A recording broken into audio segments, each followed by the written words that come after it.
Oui, le message d'abord pour mes collègues au niveau de l'Assemblée nationale. Je sais que beaucoup, 60 ou 70%, nous venons de ces milieux ruraux. Nous sommes élus de là. Ceux qui viennent de nos villes sont peut-être 40%. Donc, je demande à mes collègues de soutenir cette proposition. Merci, madame. Je suis un villageois. Et j'aime qu'on m'appelle Mwanamboka. Comme vous le savez, on m'appelle Mwanamboka. J'ai beaucoup travaillé pour nos villages, pour nos milieux ruraux. Et j'essaie de faire en sorte que ces milieux puissent se développer de la même façon que les villes. Mais il y a un phénomène très criant qui fait que les gens quittent les villages pour les villes et ça crée les déséquilibres au niveau des villages, ça crée également des déséquilibres au niveau des villes. Parce qu'aujourd'hui, les villes sont en train de craquer. Kinshasa, par exemple, vous voyez les embouteillages, vous voyez la crasse, vous voyez des koulouna, vous voyez tout ce que vous voyez. C'est la conséquence de l'exode rural. Voilà pourquoi nous avons déposé notre proposition de loi portant lutte contre l'exode rural et revitalisation de nos milieux ruraux. Et cela doit partir d'une nouvelle vision sur la ruralité, c'est-à-dire la manière nouvelle de voir nos milieux ruraux, d'investir dans nos milieux ruraux pour permettre aux gens de pouvoir rester à l'aise dans ces milieux, de ne pas penser se déplacer ici.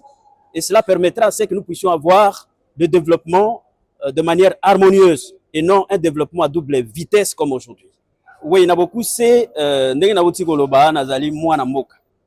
Pe na lingaka mboka mingi parce que na yebite mboka ezali esika oyo esengeli etinda biloko na ville, mboka ezali esika oyo culture na biso efandi, makambo ebele efandi kuna. Donc il faut mboka se développer, ville peut se développer pour te tondima te Congo ezo se développer. Mais soki mboka ezo beba bato bazo kima mboka pona koya na ville, mboka ezo sila bato misala kozala te, production pe kozala te, bo basengeki bakata bilanga balobo basala nyoso wana baso baye na ville pe bazangi eloko ya kosala. Yango ezo sala telelo ville ekomi na pasi, bato batondi na ville pe bazangi eloko ya kosala, bayibi bakomi ebele, babomi bakomi ebele, pe mboka ezangi ba force ya production. Yango lelo toti kosala mobeko oyo pona kopekisa te bayimboka bafanda malamu na mboka bazokima pamba te, bazokima parce que tozokeba na bango te, parce que banzela ezali te, parce que biloko ebele zangi. Alors il faut investissement ya monene salema na mboka pote bayimboka bafanda mboka, ville peut et respirer. Yango nde kosala développement ya malamu na mboka na biso. Oui, le message d'abord pour mes collègues au niveau de l'Assemblée nationale. Je sais que beaucoup, 60 ou 70%, nous venons de ces milieux ruraux. Nous sommes élus de là.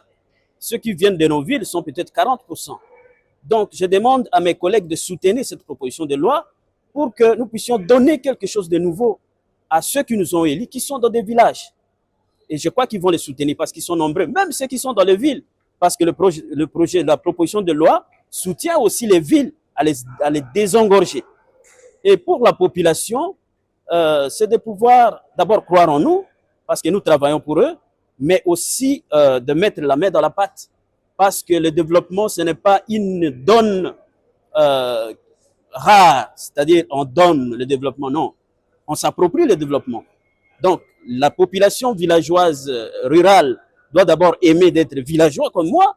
Il faut aimer ça, il ne faut pas dire non, non, villageois. Non, il faut aimer ça, il faut mettre la main dans la pâte, participer pour le développement de nos milieux ruraux et ce sera l'équilibre. Oui, le message d'abord pour mes collègues au niveau de l'Assemblée nationale. Je sais que beaucoup, 60 ou 70%, nous venons de ces milieux ruraux. Nous sommes élus de là. Ceux qui viennent de nos villes sont peut-être 40%. Donc, je demande à mes collègues de soutenir cette proposition.